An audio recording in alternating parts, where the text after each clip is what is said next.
father returning home, written by our excellent, very great, talented poet Dilip Chitre. इनके नाम का मैं कोई मजाक नहीं उड़ाऊंगा because he is a great person. Sir तो बाकी सब नहीं थे? अरे नहीं थे, जस्ट वैसे ही I like him. Dilip Chitre, he is a celebrated bilingual, यानी कि जो दो भाषाओं में लिखते हैं. तो मेरे साथ बोलिए सेलिब्रेटेड बाइलिंगुअल, BILINGUAL, पोएट जो दो भाषाओं में लिखते हैं, and translator with a remarkable work in Marathi and English. Dilip Chitre is a celebrated bilingual poet and translator. Celebrated bilingual poet and translator with a remarkable work in Marathi and English. I repeat it for the third time और आप लोग भी मेरे साथ घर में जोर जोर से बोलेंगे. Dilip Chitre is a celebrated bilingual poet and translator with a remarkable work in Marathi and English. मैं इसका एप्रिसिएशन बाय हार्ट जरूर करूंगा, मगर उससे पहले कुछ कोट्स. पहला कोट जो इस चैप्टर से रिलेटेड है. आज मैंने देखा है there is a serious disconnect between parents and kids. जैसे ही बच्चे टीनेज में आ जाते हैं वो सोचते हैं अरे हमारे पेरेंट्स हमें समझ ही नहीं पाएंगे. तो पेरेंट्स थोड़ा सा उनको समझिए और बच्चे थोड़ा सा पेरेंट्स को समझिए. पेरेंट्स बहुत इंटरफियर करते हैं और बच्चे बिल्कुल इंटरफियर नहीं करते. ये प्रॉब्लम है. इसलिए एक कोट है, give space get space. Parents बच्चों को थोड़ी स्पेस दीजिए, खुद भी अपने लिए स्पेस लीजिए. अभी एक दूसरे के बारे में सोचिए. 20 KG से 10 तक बच्चे के पीछे ही थे आप. And see the world is too spacious for all our relationship. बराबर बच्चों, पेरेंट्स को बोल दिया, अब आपको. बट बच्चों take care that space does not becomes distance for us. हमारे रिलेशनशिप के लिए स्पेस भी जरूरी है, मगर वो ध्यान रखो डिस्टेंस ना बन जाए, फासले ना बन जाए. दिन में एक बार मम्मी डैडी से बात किया करो, एक बार उनको पूछा करो, एक बार अपनी बातें शेयर किया करो. और पेरेंट्स भले हमारे स्टैंडर्ड्स, हमारी वैल्यूज मैच न करे आज की जनरेशन से, मगर समझने का प्रयास किया करो. आज इस चैप्टर के माध्यम से और एक कोट है, जिंदगी जब चलती रहती है हम बोलते हैं हाँ बस जिंदगी चल रही है. ऐसा मत बोलो. Don't go with the flow, flow with the flow with full energy and enthusiasm. Sir ये क्या कोई भाषण है? नहीं, ये इसके PR के लिए पॉइंट्स हैं और प्लस एक लाइफ लेसन्स भी हैं. इससे रिलेटेड पोएम आएगी ऑन ओल्ड एज. तो ये पोएम हम लिख सकते हैं, love and sympathy not sarcasm and rage. ये पोएम के लिए इरशाद नहीं बोला तुम लोग ने? इरशाद फिर वाह. Love and sympathy not sarcasm and rage, यानी कि अपने पेरेंट्स को प्यार दो, हमदर्दी दो. sarcasm, taunting और rage, गुस्सा नहीं. That's all our parents ask in their old age. Thank you, made by me here. Love and sympathy, not sarcasm and rage. That's all our parents ask in their old age. Sir, we also ask the parents, मगर sarcasm ही होता है. तो parents आप भी, so please make peace with yourself. Now after that, let's start with the poem. But before I start with the poem, मैं इसका appreciation आपको by heart करवाने का प्रयास करूंगा. इसको points में हम लोग याद करेंगे. इसलिए ये appreciation के लिए सबसे पहले आप लिखेंगे, this is a narrative poem. The poem Father Returning Home is written by Dilip Chitre. It is a narrative poem which is written by Dilip Chitre. It is about a lonely old man. बराबर. Dilip Chitre is a celebrated bilingual poet and translator with a remarkable work in Marathi and English. The poem is taken from Traveling in a Cage. The poem is taken from a Traveling in a Cage. ये इनकी book से लिया गया है, Traveling in a Cage. It draws a portrait. Point number 2. It draws a portrait of a suburban. Suburban means हमारे कांदिवली, मलाड, अंधेरी, ये सब suburbs हैं. Commuter. Commuter means जो travel करता है ट्रेन में. How do you commute? By train, by bus, by road. तो commuter. It depicts his dull, monotonous, exhausting and pitiable daily routine. ये 4 वर्ड्स याद रखना. डल, देखिए इधर लिखा डल, हाँ है ना. मोनोटोनस. मोनोटोनस मीन्स जो एक के बाद एक. थैंक्स. मोनोटोनस मीन्स जो एक डेली वही चलता रहता है. एग्जॉस्टिंग, थका हुआ. And pitiable daily routine. Yes, ये उनका डेली रूटीन है, वो डिस्क्राइब कर रहा है. तो इतना याद रहा. या the poem is taken from Traveling in a Cage. Draws a portrait. ऐसा draws a portrait of a suburban commuter. बराबर. हाँ या ना. ये देखो, draws a portrait of suburban commuter. बराबर. It depicts his monotonous, exhausting and pitiable daily routine. कई लोग का मेरे साथ याद रह गया. कैसा रूटीन था बेटा? Very good. Class for both of them. Very good. It describes the forced alienation at home. It describes a forced alienation at home. ये आप लिखेंगे सर ये बहुत डिफिकल्ट है. हाँ मगर थोड़ा लर्न करना पड़ेगा एप्रिसिएशन के लिए. It describes a forced alienation at home. Sir इसका मतलब क्या? आज वो जब घर पे आता है, एक बंदा थका रहा घर पे आता है, कई बार न बच्चे, ऑफ कोर्स वाइफ कई बार ध्यान देती है, मगर कोई उनको ध्यान ही नहीं देता. वो बेचारे आते हैं, अपना खाना खाते हैं, सो जाते हैं. अकेला कर दिया हमने उन लोग को, बहुत ही अकेला कर दिया है उनको. तो उसी अकेलेपन को एलियनेशन बोलते हैं. सर एलियन तो वो जादू, बेटा कोई मिल गया वाला जादू नहीं. यहां पे एलियनेशन मींस अकेले कर देने को भी हम जादू नहीं सॉरी एलियनेशन बोलते हैं. A forced alienation at home which is reflected through stale food and lack of sharing. जो इसमें आगे आएगा स्टेल फूड, क्योंकि आजकल ये नया है, माइक्रोवेव आने के बाद बहुत लोचे हो गए हैं. अंदर ही माइक्रोवेव में खाना होता है. जो भी बंदा आता है अलग अलग टाइम पे लोग आते हैं, माइक्रोवेव से खाना लेते हैं, खाते हैं, सो जाते हैं. सब अपनी अपनी जिंदगी, बहुत ज्यादा स्पेस दे दी है. तो forced alienation at home reflected through stale food and lack of sharing. His children refused to share their joys and sorrows with the hard-working father, who as a result is forced to retire into solitude. Solitude एक बहुत ही beautiful word है, मगर यहाँ पे वो solitude word in a negative sense use हुआ है. Solitude means एकांत. एकांत अच्छा लगता है, मगर यहाँ पे जबरदस्ती वाला एकांत है. उसके बच्चे अपने जॉयज और सॉरोज शेयर करने को तैयार ही नहीं. बच्चों पेरेंट्स के साथ शेयर करो. सर वो समझते नहीं हमारी जेनजी. तो पेरेंट्स थोड़ा सा समझो. वो लोग जब बोले तब उनको जज मत किया करो. बच्चों को वही तकलीफ है. यू जज them.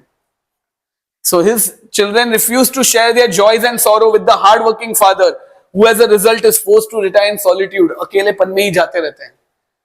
This very painful loneliness is a yes बच्चों, तो इतना लर्न हो गया. Poem Father Returning Home, Dilip Chitre, taken from Traveling in a Cage, draws a portrait of a suburban commuter. उसके बाद depicts, describes, depicts what? Dull, monotonous, exhausting, pitiable daily routine. It describes forced alienation at home, which is reflected from stale food and lack of sharing. उसके बाद वाली line लिखोगे तो भी चलेगा, नहीं लिखोगे तो भी चलेगा. His children refuse to share their joys and sorrow with the hard-working parent, या तो father, who as a result is forced to retire into solitude, जो थक हार के बाद में अकेलेपन में ही चला जाता है. This very painful loneliness is a symbol of man's isolation. Somi याद रखना, symbol of man's isolation, कि कैसे इंसान अकेला होता जा रहा है from materialistic man made world. क्योंकि आज आपके फादर या जो आज मेरी एज के हैं, पूरा टाइम 40 साल तक सेम टू सेम लाइफ जी के एक ऐसा समय आ जाता है कि हम लोग सोचते हैं बस अभी खत्म. तो आज उन लोग को वापस लाना है उनके मोनोटोनी से. So this very painful loneliness is a symbol of man's isolation from materialistic man made world. तो ये आपका सेकेंड पैरा होगा. फिर थर्ड पैरा में पोएट का यूज किया, तो ये 5 चीजें याद रखनी है. इनफॉर्मल सिंपल लैंग्वेज, ओके दिमाग में informal simple language, easy style of writing, easy style of, तो ये पोएम बड़ी सिंपल है. Figure of speech, simile, metaphor, transferred epithet and synecdoche are meticulously spread throughout the poem. ये हम सब में लिखते हैं to add the flavor to the poem या to increase the beauty of the poem. Poem की rhyme scheme कोई नहीं है, free verse, as there is no rhyme scheme, and vivid use of imagery, So informal simple language, easy style of writing, figure of speech, simile, metaphor, transferred epithet, synecdoche are wisely used. Free verse, vivid use of imagery. Or message, well, it gives us the message that how elderly are neglected by their own children. Full Bagban. बराबर ना? हाँ या ना?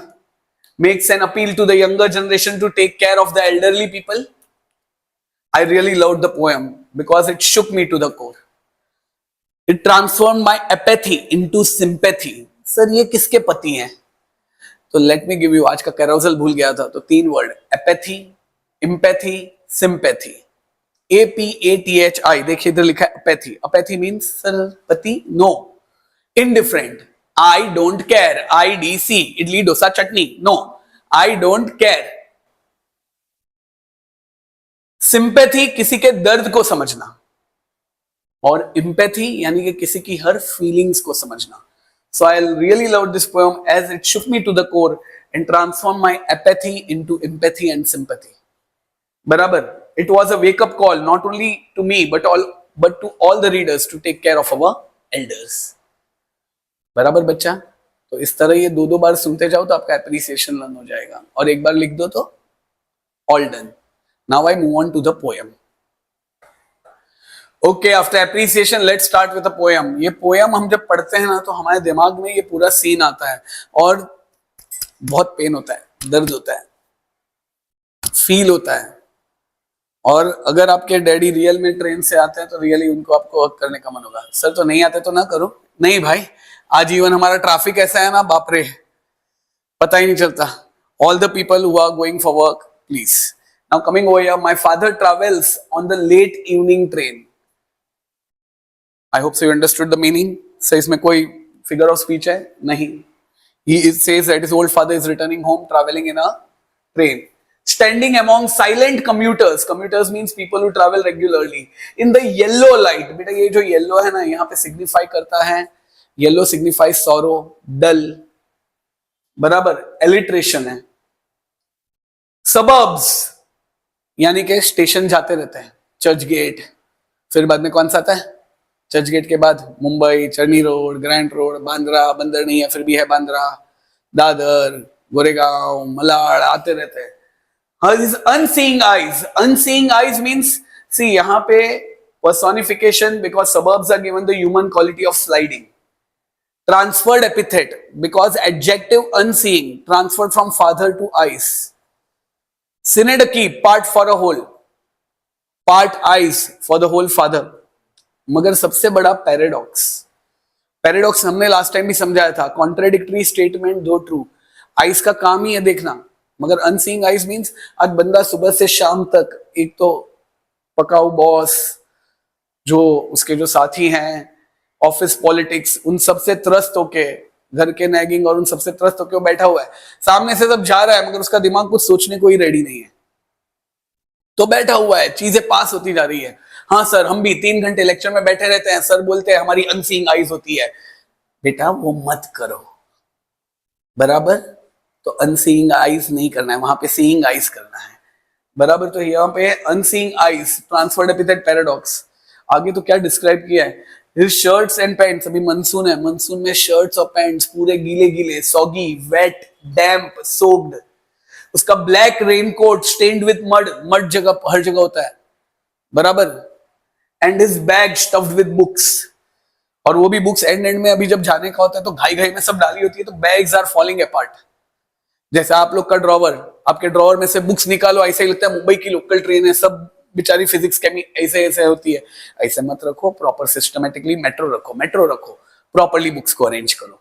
But यहाँ पे उनकी सारी books बाहर आ रही हैं. Is falling apart. His eyes are dimmed by age. उनकी आंखें एज के कारण अभी उनको दिखना भी बंद, थोड़ा थोड़ा कम होने लगा है. Dimmed means not bright. Fade homeward through the humid monsoon night. यानी कि वो आगे बढ़ रहे हैं उदास towards their home, towards the humid, sticky, heavy air, monsoon night. बराबर. पूरे ट्रेन में वो सब धड़ धड़ धड़ धड़ धड़ धड़ धड़ वो सारी चीजें जिसकी कि अभी स्टेशन आया. Now I can see him getting off the train. Can you see him getting off the train? Look at him. Yes, like a word dropped from a long sentence. क्या लाइन है भाई. वो train से इस तरह उतरते हैं जैसे कि एक वर्ड ड्रॉप, एक लॉन्ग सेंटेंस है जिसमें से एक वर्ड को निकाल दिया और सेंटेंस को कोई फर्क नहीं पड़ा. सर तो एडवर्ब होगा. यस, यहाँ पे सिमिली है. Why the figure of speech is simile? Because father getting off from the train is compared to a word dropping from a long sentence. ये बताते हैं वो कैसे अकेले है. He is out of place, he is forgotten. उनके होने या ना होने से किसी को कोई फर्क नहीं पड़ रहा है. He hurries across the length of the grey platform. Grey, once again a symbol of sorrow, sadness. क्योंकि उनको घर पे जाना है, जल्दी अभी आराम करना है. He wants to see your faces, the face of his wife, the face of his children, provided they are awake. He crosses the railway line, enters the lane.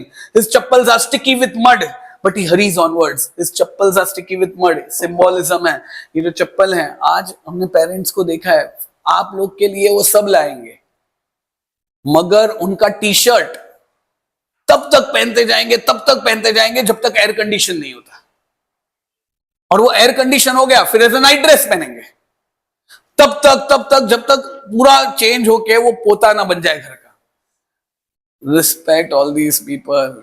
ये लोग पूरी लाइफ आप लोग के लिए, वो लोग ये सब करते हैं ताकि आप लोग ट्रेंडी कपड़े पहन सको.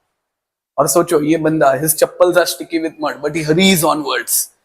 बराबर. And finally he reaches home again. और यहां पे आप लोग नहीं, मगर कुछ नालायक लोग होते हैं, उनके घर पे ये सीन है. आप लोग के घर पे ये सीन नहीं है क्योंकि आप लोग बहुत अच्छे हो. मगर कुछ नालायक लोगों के घर पे ये सीन होता है कि वो घर पे आता है तो वहां पे बच्चों को नहीं पड़ी, उसकी किसी को नहीं पड़ी. वो बेचारा जो चाय उसके लिए बना के रख दी है वो पीता है. I saw him drinking weak tea. चपाती है, कोई गर्म करने के लिए भी नहीं है. I don't think so. I have seen houses, mummy बेचारे जागते रहते हैं, उनको खिलाने के बाद वो खाते हैं. मगर वो भी नहीं करना चाहिए, पहले खा लेना चाहिए टाइम पे. But still eating a stale यानी कि बासी चपाती, रीडिंग अ बुक. तो आई डोंट थिंक सो आप में से कोई ऐसा होगा, मगर अगर है तो चेंज करो. ये सिनेडकी है. सर ये सिनेडकी क्यों? Because your stale chapati, a book refers to the entire meal. That means a meal which is not, which is not cooked properly, or a meal which is just left for a long time. So sinedaki part for a whole. Stale chapati refers to the entire food. Barabar bachcha? He goes into the toilet to contemplate. Contemplate means to think deeply or reflect. ले उसकी भी वही जगह है सोचने की जो आपकी है. मम्मी डैडी कंप्लेन करते हैं, अंदर जाता है बाहर ही नहीं निकलता. ऐसा मत करो. अंदर मोबाइल लेके तो बिल्कुल मत जाओ. जिनकी आदत है बदल दो. वो बेचारे तो अंदर जाते हैं क्योंकि इट्स लाइक थक गए हैं. बाहर अगर पिच पिच चल रही है तो अंदर बैठे हैं to contemplate, think deeply. Man's estrangement from a man made world. बेटा estrangement means alienated, feeling lonely, out of place in this busy world, artificial world. यानी कि वो अंदर जाते हैं और सोचते रहते हैं कि भाई कितने अजीब रिश्ते हैं यहाँ पे. 2 पल मिलते हैं, साथ साथ चलते हैं, और जब मोड़ आए तो बच के निकलते हैं. बस ऐसे ही रिश्तों के बारे में वो सोचते रहते हैं. Man's estrangement, alienation from this man made world. हमने ये दुनिया बनाई और हम ही इस दुनिया में अभी सोच रहे हैं अरे हम क्या कर रहे हैं. कोल्ड वाटर, आगे देखो पूरा किस तरह ही कमिंग आउट. वो सिंक के पास आके बेचारे लिटरली थर-थर कांपते हैं. That means he is just, क्योंकि अभी थक हार चुके हैं, अभी दिमाग शरीर का साथ नहीं दे रहा है. Cold water is running over his brown hands. This brown hands, this tanned hands shows his hard work. But few droplets cling, चिटक जाते हैं to his graying hair on his wrist. Even उसके हाथ के जो बाल है ना वो भी सफेद हो रहे हैं थक हार के. तो उस पे वो few droplets cling हो जाते हैं, stick हो जाते हैं. कितना deep observation है. His sullen, bad-tempered children, not like you. आप लोग तो बेस्ट हो. तो उसके जो idiot बच्चे हैं, have often refused to share jokes and secrets with him. बेटा शेयर करो अपने जोक्स, शेयर करो अपने सीक्रेट्स. सर तो फिर वो घर से बाहर निकाल देंगे. तो ऐसे जोक्स और सीक्रेट्स करो मत कि घर से बाहर निकलने का मौका मिले. बट छोटी छोटी बातें शेयर करो उनसे, उनकी बातें जानो. भले उनकी कहानियां 100 बार सुन चुके हो, मगर 101 बार वापस उसी इंटरेस्ट से सुनो. Then he will now go to sleep and he will listen to that static not moving on the radio. Radio पे क्या चल रहा है पता नहीं, मगर फिर भी वो सुनते रह रहे हैं. He is dreaming. अब ये जो 2 लाइन है ना, of his ancestors and grandchildren, कि हाँ पास्ट के रिश्ते, फ्यूचर के रिश्ते.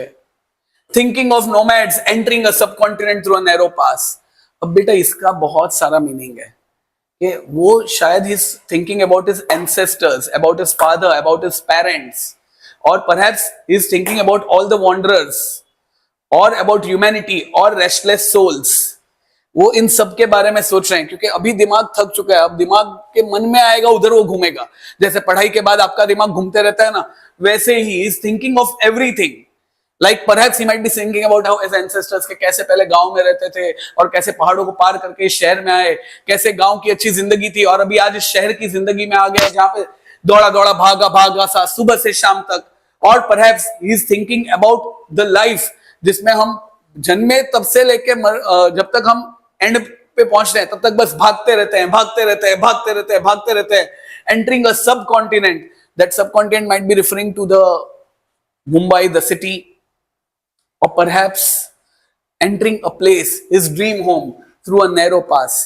जिंदगी में हर नई जगह पे जाने के लिए एक नैरो पास होता है जहां से गुजर के जाना पड़ता है. इवन मौत भी वैसी ही है, थोड़ा सा ऐसा गुजर के तड़प तड़प के धीमे धीमे ऐसे जाना होता है. तो यह it refers to all those things. That means his thoughts are moving here and there. जैसे आपकी ये वीडियो देखते देखते थॉट्स यहाँ वहां मूव कर रही है, तो यहाँ वहां मूव मत कर, मगर थॉट्स को कैदर करो और समझो. सर इसमें आप थोड़े फास्ट गए इसलिए क्योंकि बहुत ही डीप और थोड़ा सा जितना ज्यादा पढ़ते हैं ना उतना ज्यादा दुख होता है.